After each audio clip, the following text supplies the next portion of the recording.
Hello everyone, Sheik here with another Transformers review, and today I'll be reviewing the Transformers Seaspray. It appears to be Age of the Primes or Studio Series. I'm not sure which classification he falls into, but he is a Walmart exclusive. And he is pretty cool. Seaspray, everyone's favorite seagoing Autobot. This guy is a figure that definitely, character that definitely needs some love and another update. Although I will say it is just a little disappointing that they went for the toy color or toy style instead of the G1 cartoon style. Although if you wanted to get it closer to the cartoon, all you really need to do is put a couple of yellow eyes on his visor right there.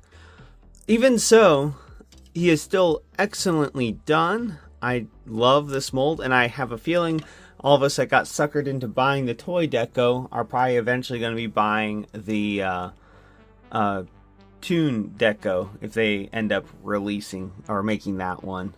Same with the G1 style wheelie, but oh man, that wheelie also looks really good. So I feel like I end up with a few more than I probably bargained on. But then again, you can always, if you're not as keen on the toy decos, you can always get rid of them once you get the version that you're happy with. And he does come with a character card.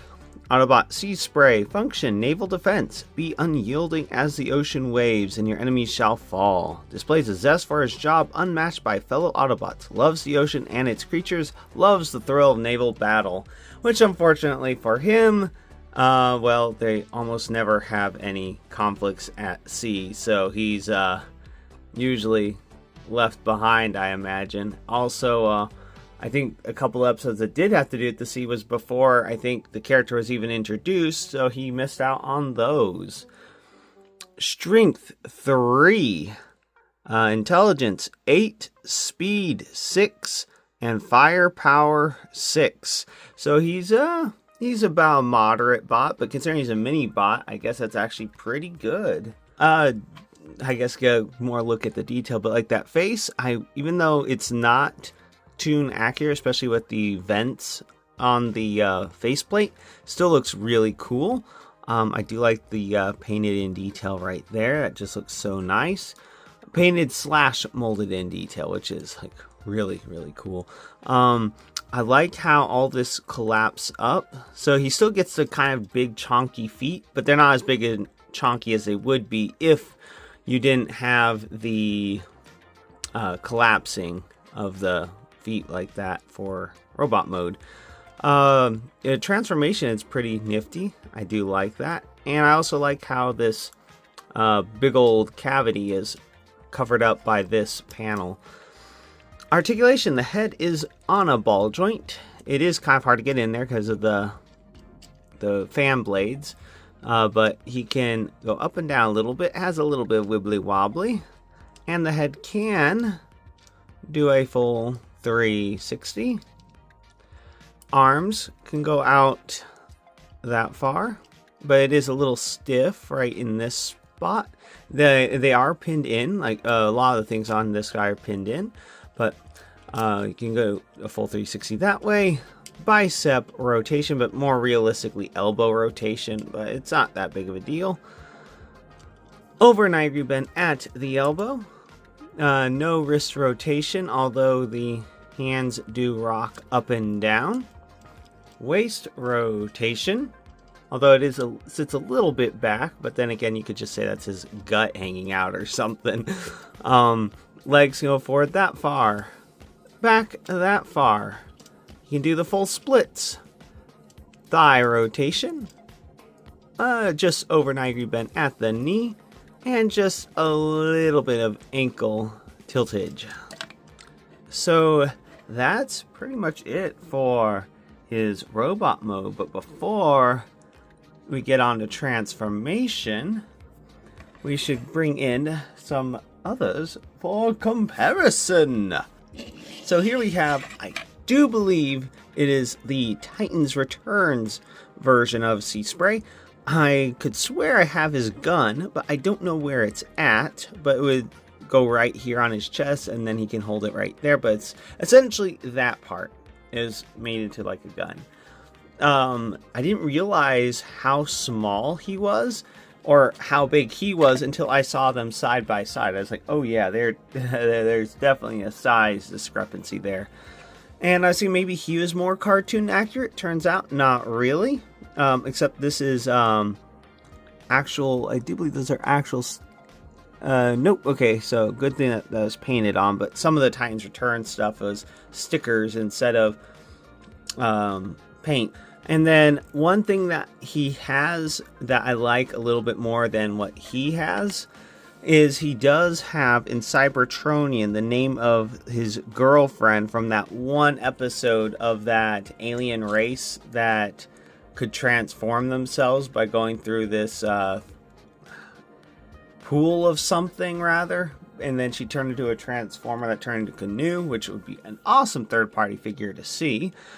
But I will say that even though there is that thing about that name on his forearms, I'm probably not going to hold on to him, because at this point I have 3 Seasprays, which brings in G2 Seaspray, which is essentially G1 Seaspray with more chrome. And you can definitely see the inspiration for the toy deco with the, I'm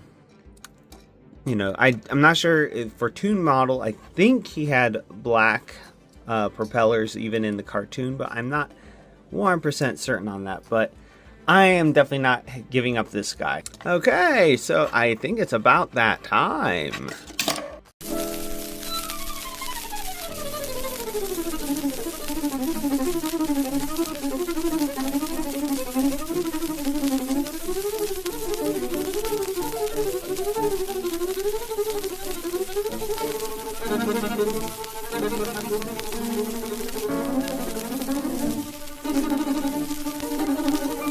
And if you don't mind me stopping here for a moment, this is how big his feet would be if you didn't collapse them down, which I suppose you could do that if you wanted to, if you just like him having the big, huge boat feet.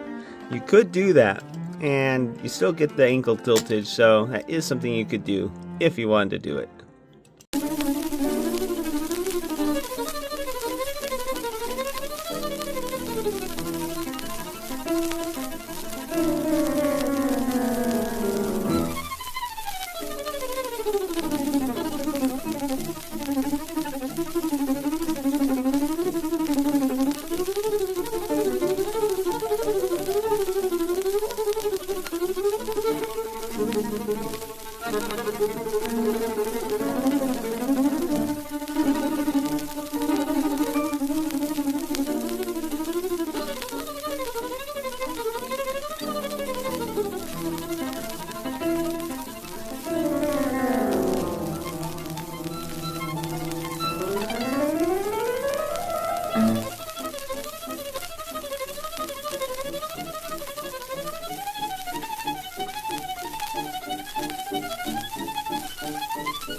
We have Seaspray in his alternate hovercraft mode, and he looks really cool.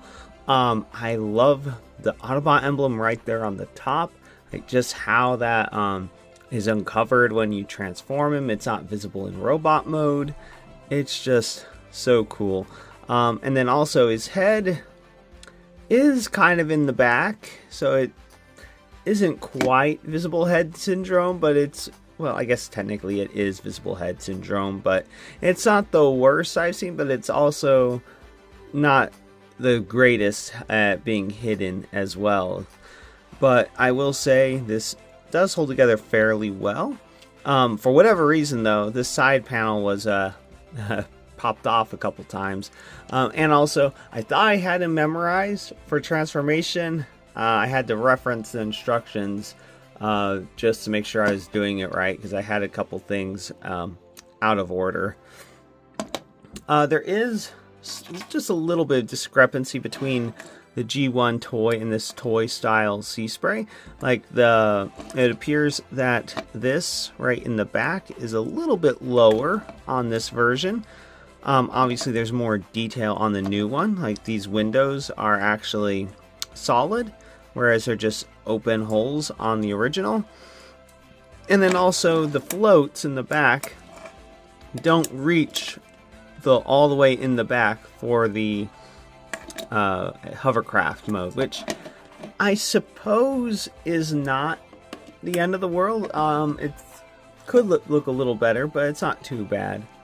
And then this guy actually does have it all the way in the back, but just this whole setup right here is nowhere near the original toy or cartoon. It just sits way down there, and then his head is, if it wasn't for this flap, his head would be clearly visible, and then you don't even have that gap that the hovercraft is supposed to have in the back. So this new one is much cleaner. And like I said earlier, even though it is the toy deco, this guy right here is essentially also the toy deco as far as like the face is concerned, because you don't have his painted eyes, and he does have the vents on the mouth faceplate. So that's about it for the Transformers Walmart exclusive Autobot Seaspray. He is a really cool figure, and if you love G1 Seaspray, I highly recommend him. If you like this review and you'd like to see more, please click that like and subscribe button to see more. And until next time, have a good one, everyone.